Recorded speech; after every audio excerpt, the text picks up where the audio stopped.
Bapak, Ibu, Saudara sekalian, Jemaat Alfa Omega yang dikasihi Tuhan.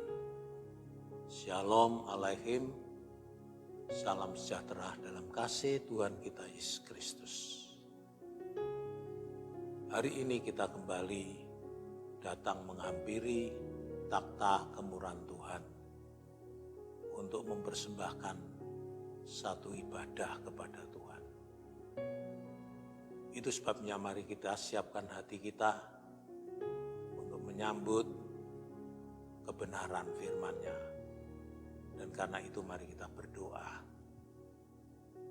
Bapa yang di sorga, dalam nama Tuhan Yesus Kristus, saat ini kami kembali datang di bawah kaki Tuhan, menghampiri takhta kemurahan Tuhan untuk mengagungkan dan memuliakan Tuhan. Bahkan merindukan berkat rohani dari Tuhan. Itulah firman-Mu ya Tuhan. Karena itu berikanlah berkat itu, kami siap untuk menyambutnya dalam nama Tuhan Yesus Kristus. Amin. Saudara-saudara sekalian, hari ini kita kembali mau merenungkan firman Tuhan yang berkaitan dengan ibadah yang berkenan kepada Tuhan, yang terus kita lakukan, bahkan semakin giat kita lakukan. Dan ketika bicara ibadah, tentu ada yang kita bawa dan kita persembahkan kepada Tuhan. Maka persembahan yang terpenting untuk kita persembahkan kepada Tuhan dalam kita beribadah, dan ibadah itu ibadah yang sejati, yang berkenan kepada Tuhan. Kita akan baca dalam Roma pasal 12 ayat 1. Roma pasal 12 ayat 1, demikian firman Tuhan.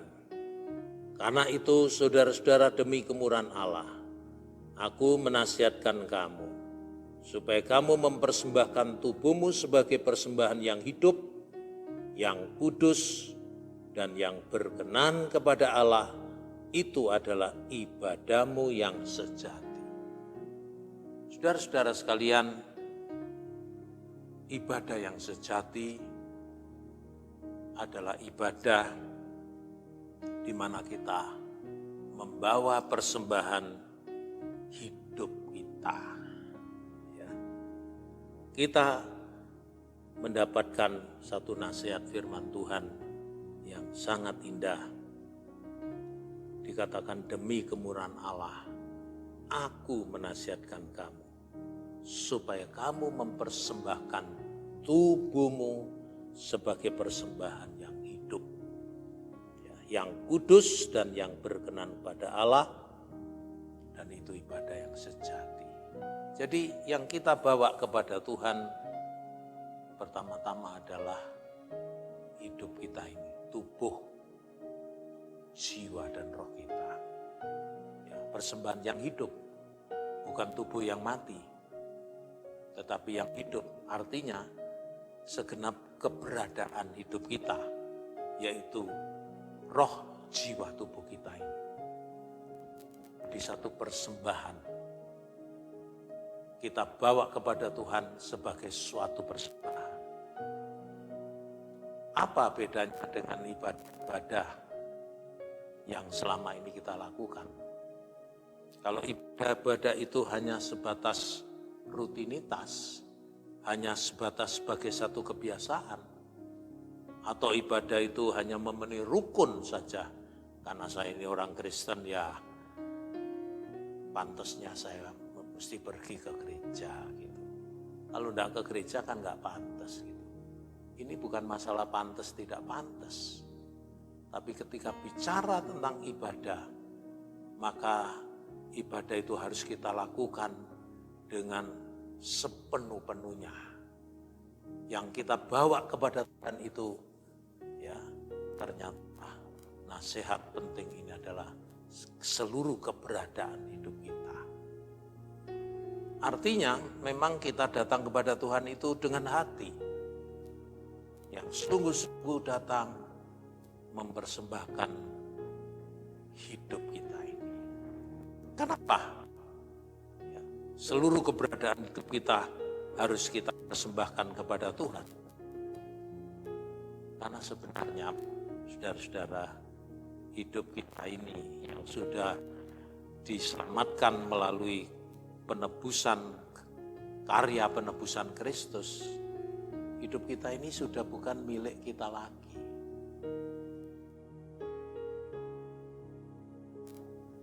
Bagaimana di dalam surat 1 Korintus. Ya, 1 Korintus pasal yang ke-6 ayat yang ke-19 dan ayat yang ke-20. Atau tidak tahukah kamu bahwa tubuhmu adalah bait Roh Kudus yang diam di dalam kamu. Roh Kudus yang kamu peroleh dari Allah, dan bahwa kamu bukan milik kamu sendiri. Sebab kamu telah dibeli dan harganya telah lunas dibayar. Karena itu muliakan Allah dengan tubuhmu dan dengan rohmu. Artinya segenap keberadaan hidup kita. Ketika saudara dan saya diselamatkan dan dimeteraikan oleh Roh Kudus untuk menjadi milik daripada Allah, maka sejak itu hidup ini bukan milik kita sendiri lagi, tapi sudah menjadi miliknya Allah di dalam Kristus. Karena kita sudah ditebus, karena kita sudah dibeli dengan harga yang lunas dibayar. Ya. Lalu kenapa kita harus mempersembahkan? Ya. Dalam beribadah ini kita harus mempersembahkan, bukankah kita sudah menjadi milik Allah? Supaya tahu Allah yang kita sembah bukan Allah yang otoriter. Sehingga semuanya diatur dengan satu keterpaksaan. Kita merasakan satu keterpaksaan, tidak. Tapi bicara ibadah, Tuhan mau itu keluar dari dasar hati kita dengan penuh ketulusan dan kerelaan. Walaupun kita bukan milik kita lagi, tapi sudah menjadi miliknya Tuhan. Tapi Tuhan mau kita ketika datang kepadanya dengan hati yang tulus mempersembahkan kepada Dia. Ini yang penting yang harus kita lakukan ketika kita datang beribadah kepada Tuhan. Mempersembahkan segenap hidup kita, seluruh keberadaan hidup kita, roh, jiwa, dan tubuh kita. Maka dikatakan karena kita ini sudah dibeli, harganya sudah lunas dibayar, maka muliakan Allah dengan tubuhmu dan dengan rohmu. Artinya dengan segenap keberadaan hidup kita, tubuh, jiwa, dan roh kita, ini kita ibadahkan dalam arti kita persembahkan. Nah, ini persembahan yang berkenan itu. Ini ibadah yang sejati. Tentu kalau bicara ibadah bukan cuma keberadaan hidup ini saja, tetapi kita tidak datang kepada Tuhan dengan hampa, dengan tangan yang hampa. Tidak. Ya. Tentu kita juga mempersembahkan persembahan-persembahan yang berkenan kepadanya dengan apa yang kita miliki dalam hidup kita. Di dalam surat Amsal pasal yang ketiga, ayat yang ke-9, Amsal pasal yang ketiga, ayat yang ke-9 dan ayat yang ke-10, firman Tuhan berbunyi demikian, muliakan Tuhan dengan hartamu dan dengan hasil pertama dari segala penghasilanmu, maka lumbung-lumbungmu akan diisi penuh sampai melimpah-limpah, dan bejana pemeraanmu akan meluap dengan air buah anggurnya. muliakan Tuhan dengan hartamu. Artinya bicara ibadah termasuk di dalamnya yang kita persembahkan adalah harta milik kita, saudara. Tuhan memberkati saudara dan saya bukan semata-mata hanya untuk diri kita saja, ya.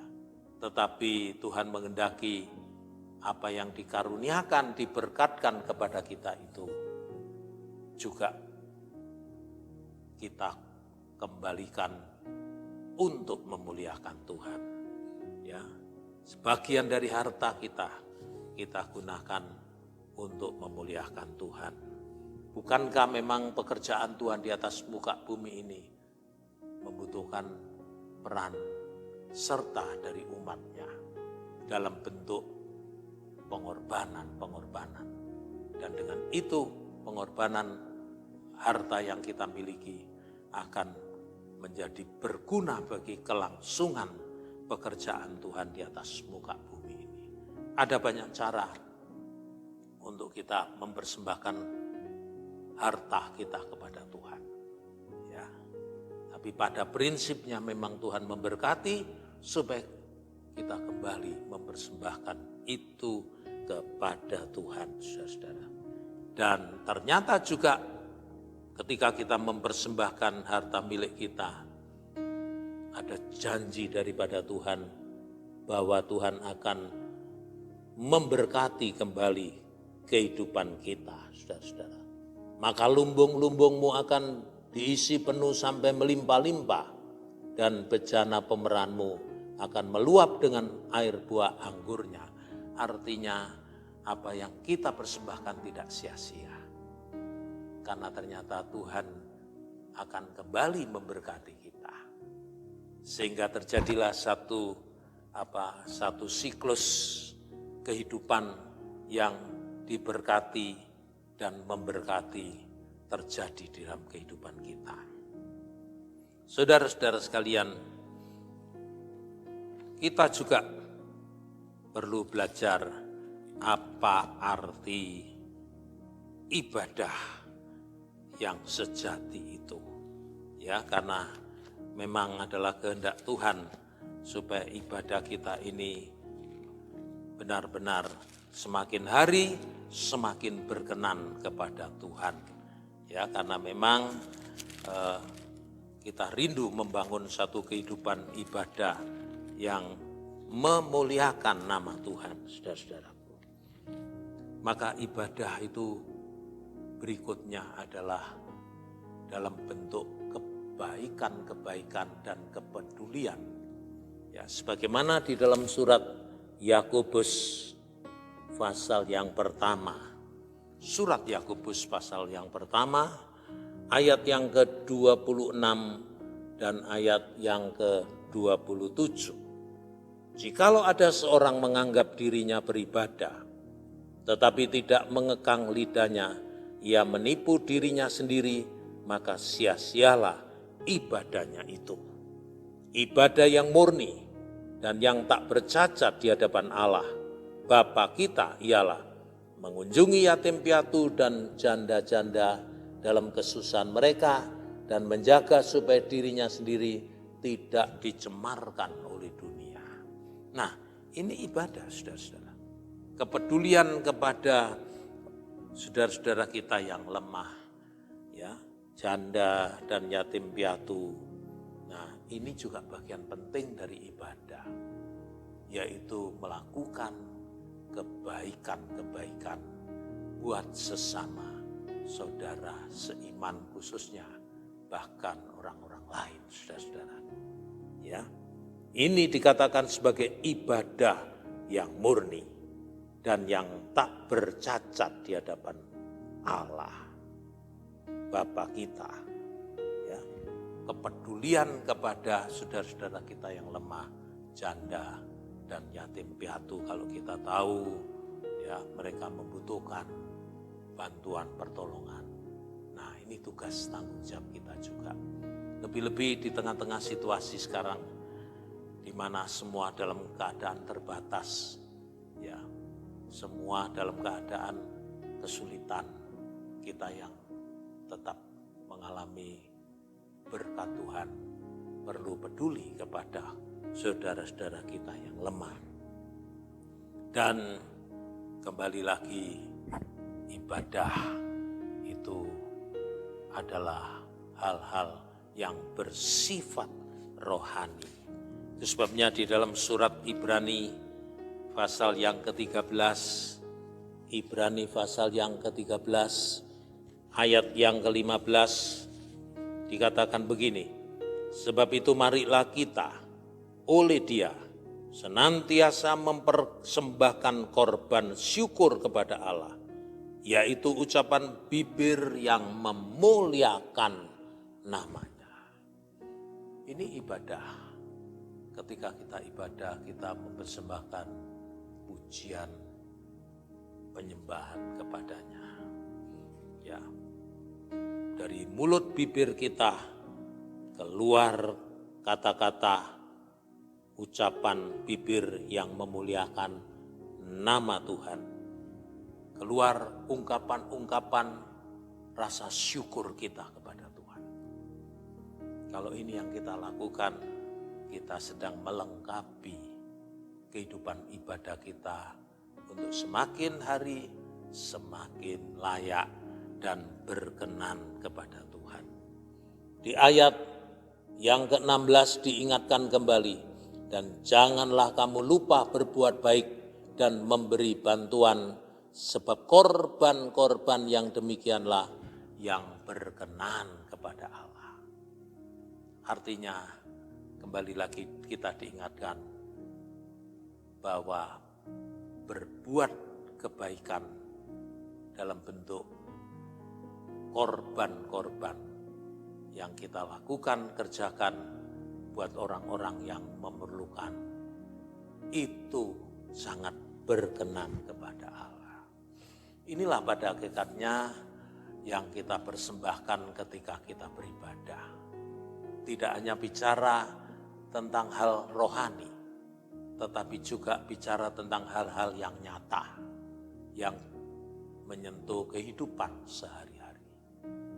Namun yang menjadi pokok daripada ibadah itu, yaitu hidup kita. Seluruh keberadaan hidup kita ini perlu kita persembahkan kepada Tuhan. Ya, di rumah masing-masing, dan satu kali nanti kita sudah normal kembali bersama-sama di gereja, kita datang bukan sekedar dengan tubuh, tetapi hatinya jauh dari Tuhan. Kita tidak boleh mengulang kesalahan dari umat Tuhan di masa lalu, seperti yang Tuhan ingatkan kepada murid-muridnya khususnya, ya, bahwa mereka hanya menyeru dengan mulut, tetapi hatinya jauh dari Tuhan. Tapi kalau kita tidak hanya menyeru dengan mulut, tapi juga dengan hati, maka ibadah kita menjadi ibadah yang berkenan di hadirat Tuhan.